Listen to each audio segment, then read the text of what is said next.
Tomen su lugar, mis hermanos.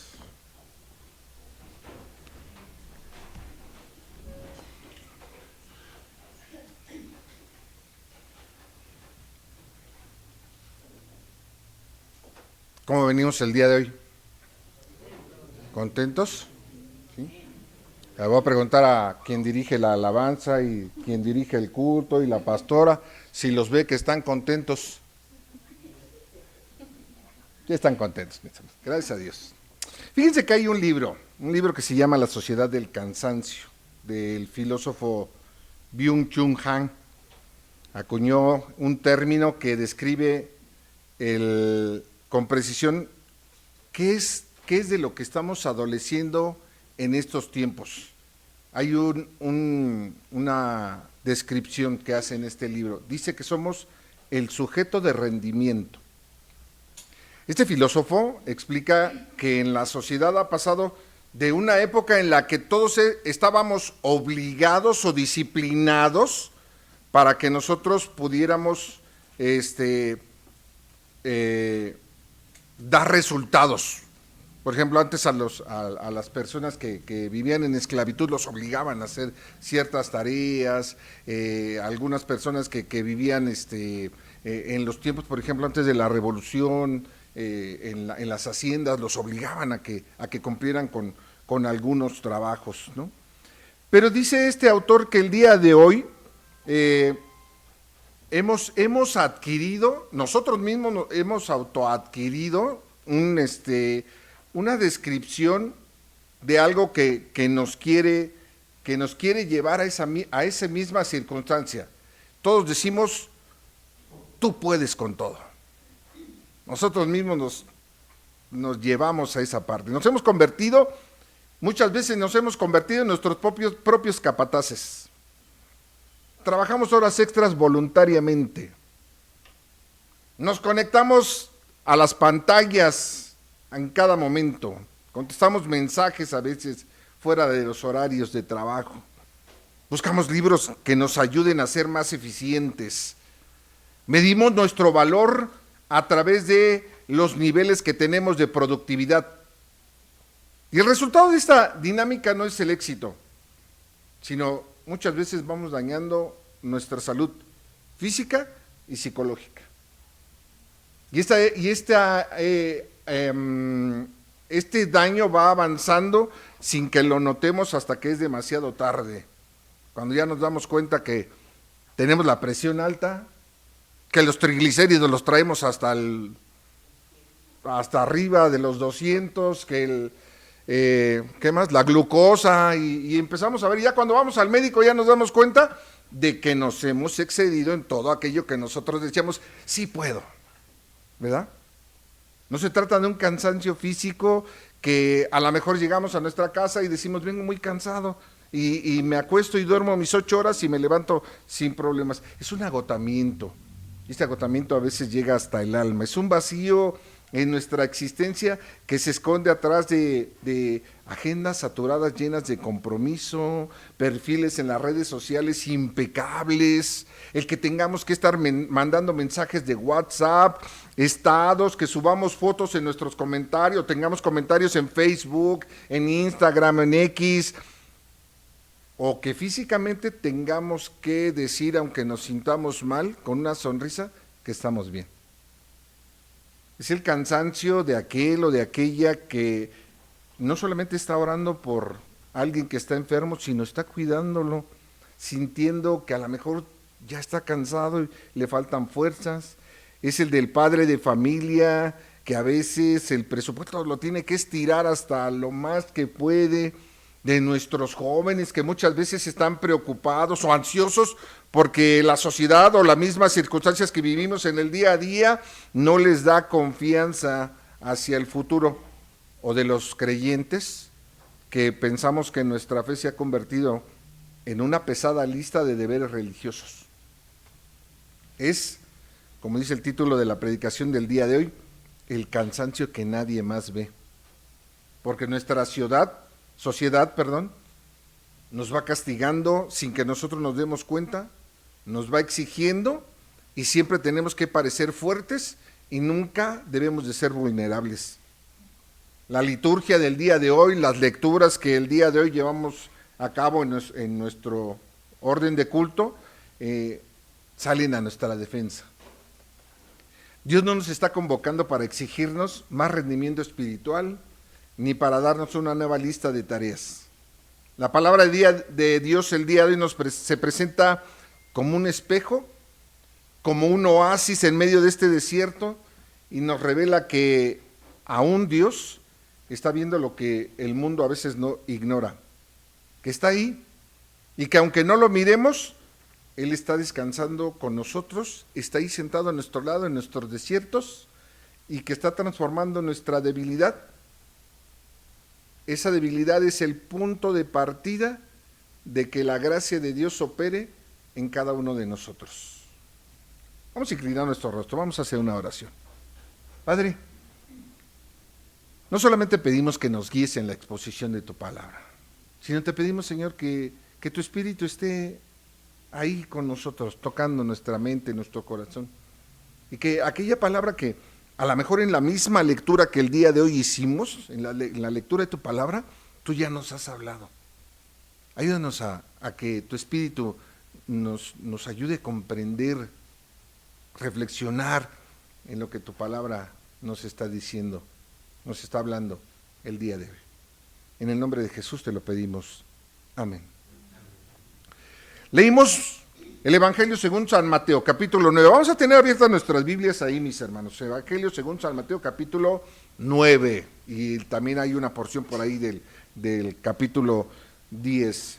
En este capítulo 9, versículos 35 y 36, dicen: recorría Jesús todas las ciudades y aldeas, enseñando en las sinagogas de ellos y predicando el evangelio del reino y sanando toda enfermedad y toda dolencia en el pueblo.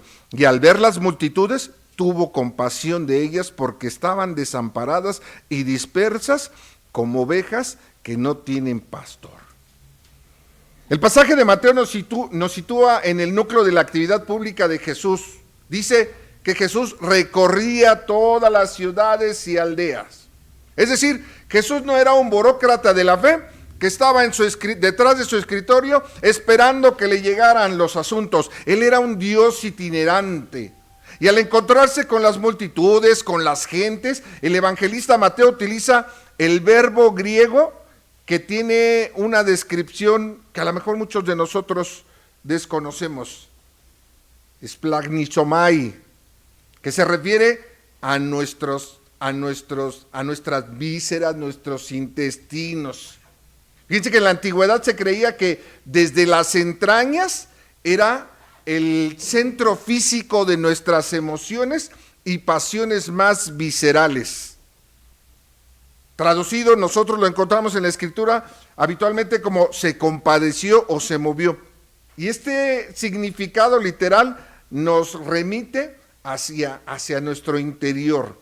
Es decir, Jesús cuando dice el texto que tuvo compasión, no fue algo superficial en lo que él dijera, nada más, ay, pobrecitos, ¿verdad? Como a veces nosotros, ay, pobrecitos. Desde sus entrañas, ¿usted ha sentido esos momentos en los que dice, siento un hueco en el estómago? ¿Sí? O que dice, siento mariposas en el estómago. ¿Así va? Bueno, desde ahí, Jesús cuando vio a estas personas, desde dentro sintió compasión por ellos. No fue una lástima intelectual o superficial. Jesús sintió el dolor de la gente en lo más profundo de su ser. ¿Qué fue lo que activó esta conmoción visceral en el Hijo del Hombre? Es decir, desde dentro, el texto dice que vio a la multitud porque estaban ¿cómo? Desamparadas y dispersas como ovejas que no tienen pastor. Las palabras que encontramos en el texto, en el original, en la traducción del griego, cuando dice esquilmenoi, vejadas, dice, es esta palabra, nos evoca la imagen de un animal desollado, maltratado, hostigado por depredadores y fatigado por un camino espinoso. Y la otra palabra que dice que estas criaturas abatidas, erimeneoi, Significa literalmente tiradas en el suelo, postradas por el peso de su carga, abandonadas a su suerte por falta de fuerzas. El liderazgo religioso de aquella época, lejos de alivianar al pueblo las cargas, les imponía un sistema legalista y purificador, es decir, para que fueran purificados, pero esto era asfixiante. En lugar de ofrecer el pastoreo de Dios, el sistema religioso los había dejado espiritualmente exhaustos, lastimados, heridos y obviamente sin rumbo. Leímos Génesis capítulo 18, hablándonos de Abraham sentado a la entrada de su tienda. Y el texto, si no se dieron cuenta, el texto dice que Abraham estaba sentado en su tienda en la hora o en el tiempo más caluroso del día. El desierto de Mamre a mediodía representa prácticamente la parálisis, el desgaste extremo donde las fuerzas ya no alcanzan.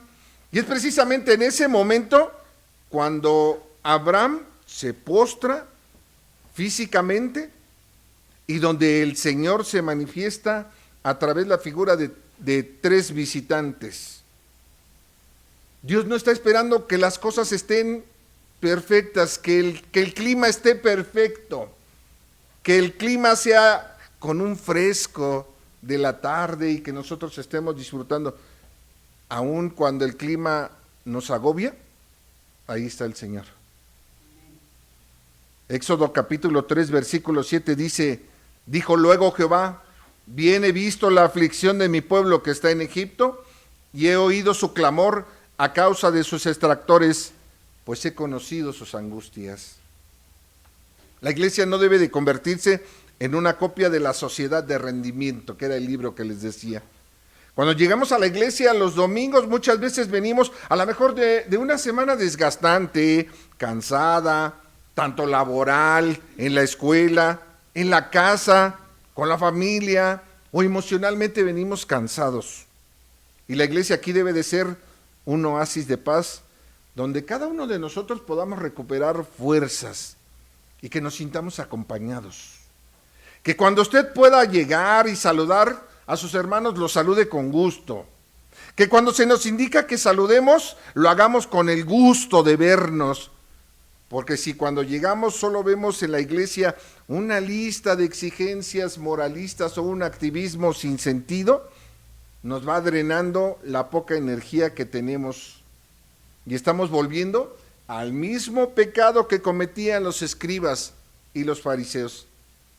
Por eso nosotros debemos de estructurarnos como una iglesia pastoral. Todos somos la iglesia y debemos de ser una iglesia pastoral donde nos cuidamos unos a otros, donde si alguien viene lastimado, si viene preocupado, si viene herido, nosotros podamos ser ese hospital donde ellos lleguen y nosotros podamos ayudarles para que puedan tener la sanidad en sus almas.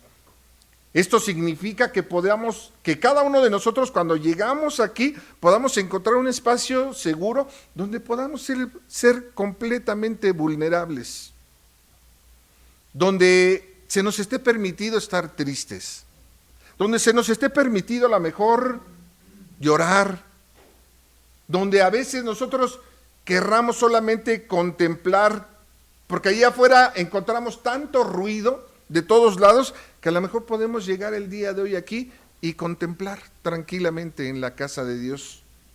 No digo dormir, contemplar.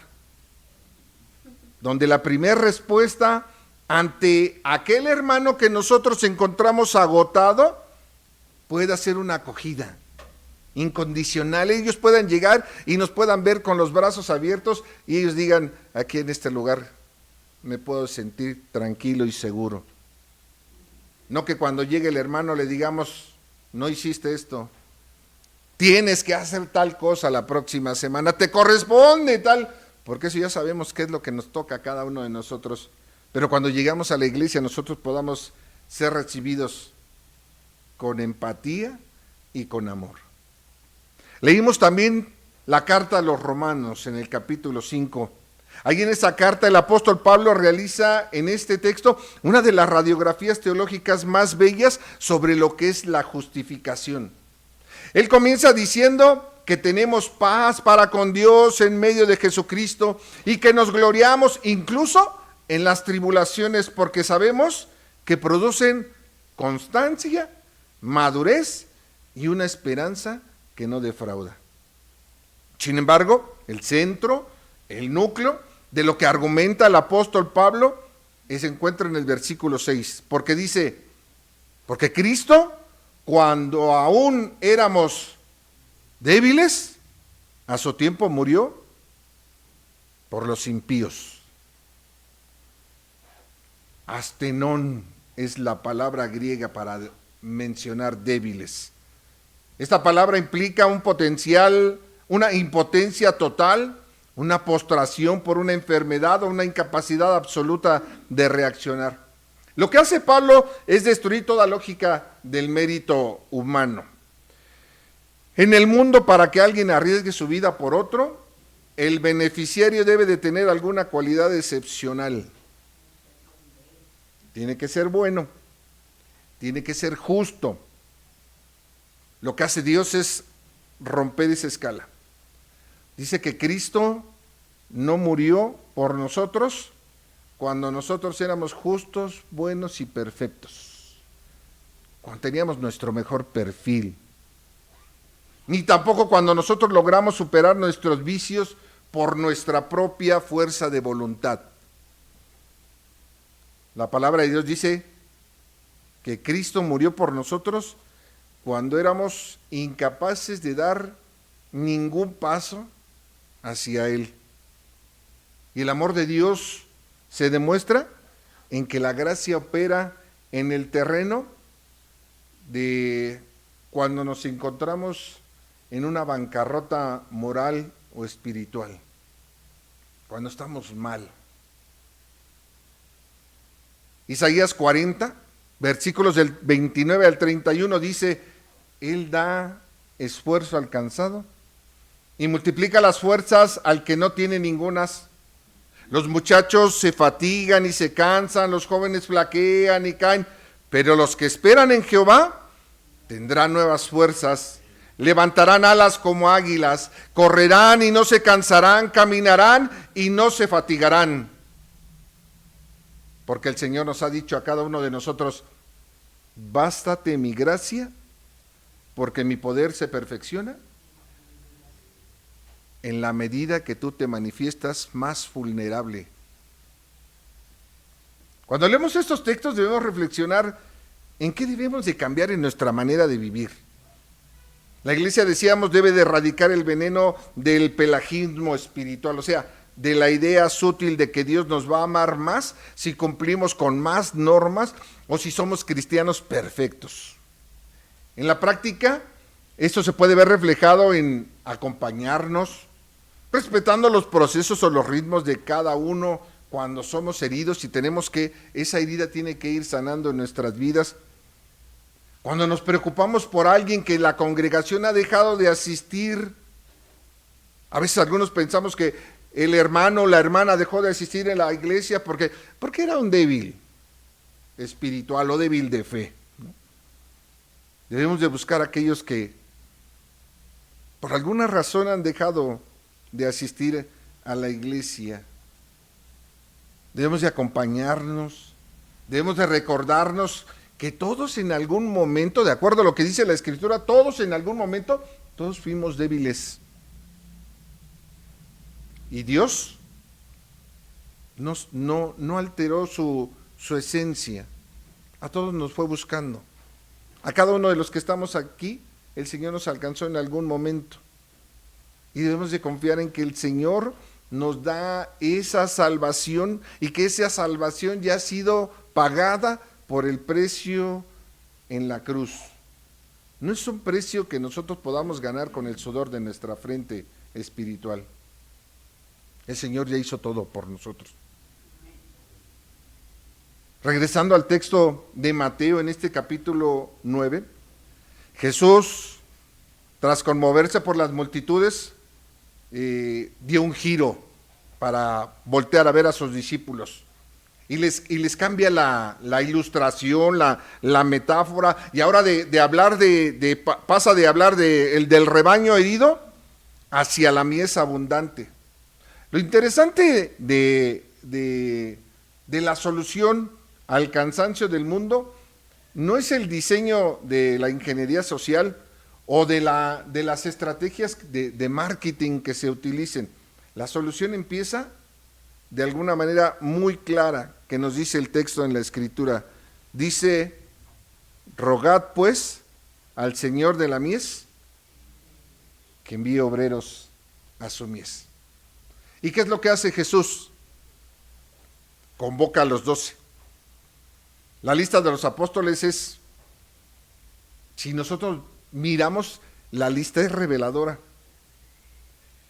Hombres comunes, con temperamentos conflictivos, pescadores desgastados por el trabajo rudo, un recaudador de impuestos traidor a su patria, un radical político, y estos hombres, cargados con sus propias limitaciones y sus cansancios, Jesús no les pide que fabriquen recursos propios. No les dice, tú no, porque no eres perfecto. Simple y sencillamente dice el texto que les dio autoridad sobre espíritus inmundos y las enfermedades. La clave de esta actividad misionera de la iglesia está resumida en el mandato final. ¿De gracia lo recibiste? Dadlo gratis. Ese don puro que recibimos, ese regalo perfecto y absoluto, debemos de darlo de la misma manera. La misión de sanar enfermos, de limpiar leprosos, de expulsar demonios, no se puede realizar bajo la presión de la culpa, ni tampoco bajo el deseo de cumplir hacia la institución o al deseo de la corporación, de lo que es la iglesia, con el fin solamente de aumentar el número de miembros, sino tiene que ser algo que nosotros podamos hacer naturalmente, de manera que nosotros experimentamos la sanidad, el acompañamiento y la gracia de Dios en nosotros, y así como dice el texto, entonces, así como lo recibimos, así lo damos. En Génesis 18, por ahí leímos la historia de Sara. Sara, al escuchar la promesa de que concebiría un hijo en su vejez, hacia sus adentros, se ríe. Y su risa no es de alegría,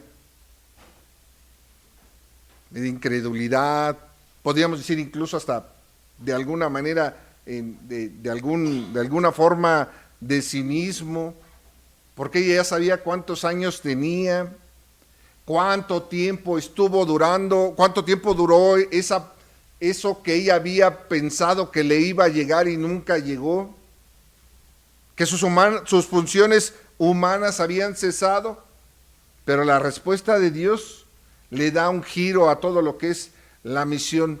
Hay una pregunta que es importante para todos nosotros el día de hoy, en ese texto de Génesis 18, que dice: ¿hay algo imposible para el Señor? Lo que Dios nos ha dicho que nosotros recibimos de gracia, ¿será imposible que nosotros podamos darlo porque lo recibimos gratis? No. Hay algo bien interesante. El texto de Juan capítulo 15, versículo 5, nos da una pista de por qué a veces no podemos.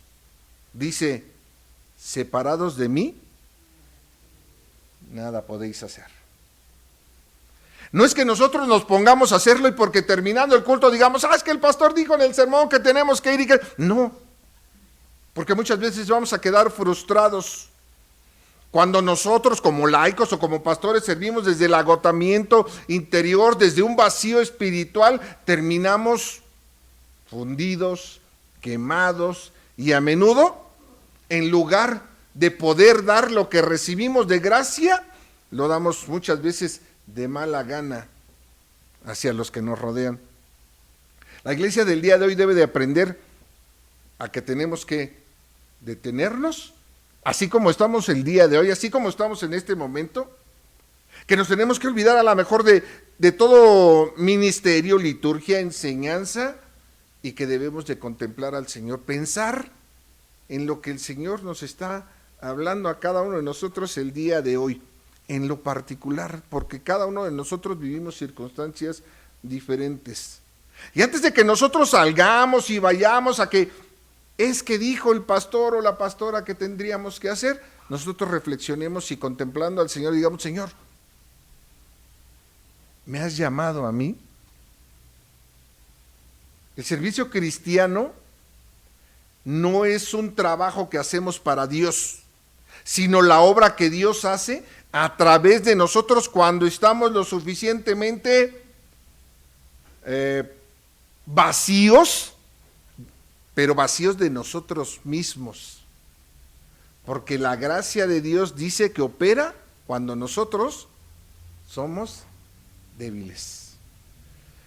Y nos vaciamos de nosotros mismos, nos llenamos de la gracia de Dios y entonces el Señor opera a través de cada uno de nosotros. De eso se trata. Mis hermanos, mis hermanas, el cansancio que nadie más ve en nuestras vidas, cuando a veces no podemos dormir, cuando tenemos preocupaciones por el trabajo, por los hijos, por la familia, por las cuestiones económicas, el desgaste que a veces se va llevando todas las tareas que vamos llevando, que se va dando por las que llevamos a cabo, es algo que Jesús ve en nuestras vidas, en cada uno de nosotros, es algo nítido, pero también es algo precioso, porque cuando Jesús lo mira en cada uno de nosotros, Él no pasa de largo. Él se detiene, dice el texto, se conmueve hasta sus entrañas y nos busca. Porque sabe cuando estamos viviendo momentos difíciles.